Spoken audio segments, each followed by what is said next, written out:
और सत्ता में अब एक जरूरी सवाल जो आज खबरों से सोशल मीडिया तक ट्रेंड कर रहा है, क्या भारत में प्लास्टिक के नोट आने वाले हैं और ये कब से होगा? इसकी वजह है आरबीआई के गवर्नर संजय मल्होत्रा का एक बयान जो आज उन्होंने पॉलीमर नोट पर दिया है।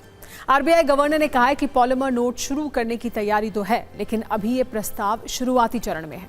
इसके बाद लोगों के मन में ये जानने की जिज्ञासा है कि आखिर पॉलीमर नोट होता क्या है। इसीलिए आज इस पर हमने सत्ता की एक कुंजी तैयार की है जिसमें आपको हर सवाल का जवाब मिलेगा।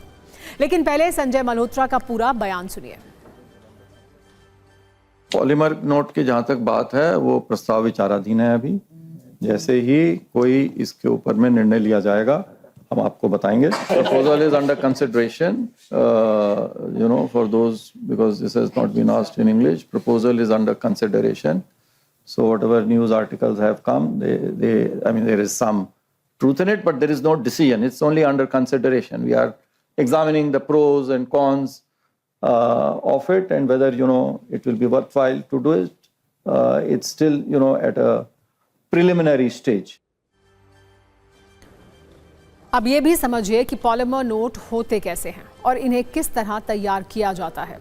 असल में पॉलीमर करेंसी का मतलब होता है खास तरह की प्लास्टिक के नोट। पॉलीमर नोट आमतौर पर कपास की बजाय पतले लचीले प्लास्टिक सबस्ट्रेट से बनते हैं जिसका नाम होता है बायएक्सियली ओरिएंटेड पॉलीप्रोपाइलीन प्लास्टिक। इसी बीओपीपी फिल्म पर खास स्याही की परत चढ़ाई जाती है, फिर उस पर सुरक्षा फीचर्स और नोट का डिज़ाइन प्रिंट किया जाता है। और सबसे बड़ी बात, ये कार्ड जैसे हार्ड नहीं होते लेकिन कागज़ के नोट जैसे मोड़े जा सकते हैं। यानी आसान शब्दों में आप पॉलीमर नोट को प्लास्टिक का नोट भी कह सकते हैं। लेकिन क्यों ये नोट इतने खास होते हैं और इसका फ़ायदा क्या होगा, आप वो नोट कीजिए। पॉलीमर नोट की उम्र कागज़ के नोटों की तुलना में 3 से 4 गुना ज़्यादा होती है, क्योंकि ना तो ये पानी में गलते हैं, ना ही इनके फटने या ख़राब होने का रिस्क रहता है। इसके अलावा इन नोटों पर गंदगी और नमी का असर भी कम होता है। मतलब ये है कि लंबे समय तक पॉलीमर नोट बिल्कुल नए जैसे बने रहते हैं और इनकी लंबी उम्र की वजह से इसे बार बार छापने की ज़रूरत नहीं होती। पॉलीमर के नोटों को रिसाइकिल करना भी बहुत आसान है, इसीलिए पर्यावरण के लिहाज से भी इन्हें बेहतर माना जाता है। सिर्फ इतना ही नहीं, सुरक्षा के लिहाज से भी ये काफ़ी फ़ायदेमंद होते हैं, क्योंकि पॉलीमर नोट में कई एडवांस सिक्योरिटी फीचर होते हैं जिन्हें आसानी से कॉपी नहीं किया जा सकता। यही वजह है कि दुनिया भर के कई बड़े देश अपने यहाँ इस तकनीक का इस्तेमाल कर रहे हैं। वैसे ये कोई पहला मौका नहीं है जब देश में पॉलीमर नोट की बात हो रही हो। एक दशक पहले भी आरबीआई ने प्लास्टिक के नोट छापने का सुझाव दिया था। तब वर्ष 2014 में देश के 5 शहरों में पॉलीमर नोट के ट्रायल की योजना बनाई गई थी और 10 रुपए के पॉलीमर नोट जारी करने को मंजूरी दी गई थी। विशेष बात यह थी कि अलग अलग मौसम के आधार पर शहरों का चयन किया गया था और जिन 5 शहरों में ट्रायल होना था उनमें कोच्चि, मैसूर, जयपुर, भुवनेश्वर और शिमला जैसे शहरों का नाम था। लेकिन तब कुछ तकनीकी खामियों की वजह से यह प्रोजेक्ट आगे नहीं बढ़ पाया था। वैसे आप शायद ये भी जानते होंगे कि इस वक्त दुनिया के करीब 60 देशों में पहले से ही पॉलीमर नोट का इस्तेमाल पूरी तरह या आंशिक रूप से किया जा रहा है। ऑस्ट्रेलिया दुनिया का पहला ऐसा देश था जिसने साल 1988 में सबसे पहले प्लास्टिक का नोट जारी किया था। इसके बाद Canada, Britain, Singapore, Malaysia, Thailand, Indonesia और न्यूजीलैंड जैसे कई देशों ने इस सिस्टम को अपना लिया। अब भारत भी इसी दिशा में आगे बढ़ने की सोच रहा है। लेकिन ये देखना होगा कि इस नए पायलट प्रोजेक्ट की शुरुआत कब से होती है और आम जनता के हाथों में ये नए नोट कब तक आते हैं।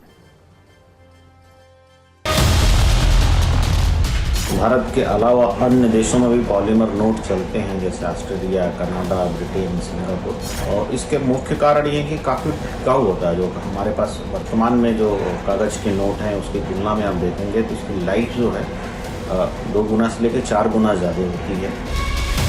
इसका जो काउंटर फिटिंग नकली नोट इसके आप नहीं बना सकते हैं, कठिन होता है इसके नकली नोट बनाना, महंगा भी पड़ता है। और इसमें सिक्योरिटी फीचर्स ज़्यादा हो सकते हैं और इसमें नमी और जो गंदगी है जो आज के नोटों में आ जाती है वो इसमें कम बैठती है। जहाँ तक लागत की बात है, हाँ, अगर ये बोल सकते हैं कि जो करंट करेंसी का जो प्रिंटिंग कॉस्ट है उससे इसका कॉस्ट ज़्यादा बढ़ेगा, लेकिन इसकी छपाई जो है जहाँ हमको हर रेगुलर जो है कुछ सालों में करनी पड़ती थी, वो उसमें ये कम से कम इसकी लाइफ साइकिल उससे 2 गुना 3 गुना होगी।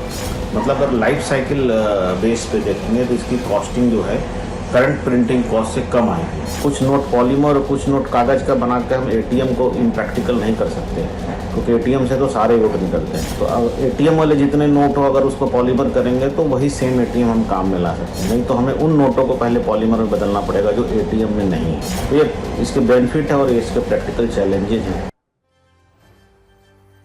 एक और ज़रूरी बात, सरकार को हर साल करोड़ों रुपए नए छापने पड़ते हैं, जिस पर काफ़ी खर्च आता है। बताया जाता है कि पॉलीमर यानी प्लास्टिक का नोट कम से कम 10 से 15 साल तक बिना खराब हुए टिक सकता है।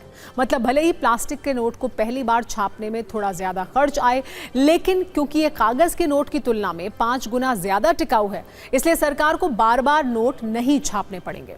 एक्सपर्ट्स के अनुसार इससे हज़ारों करोड़ रुपए की बचत हो सकती है।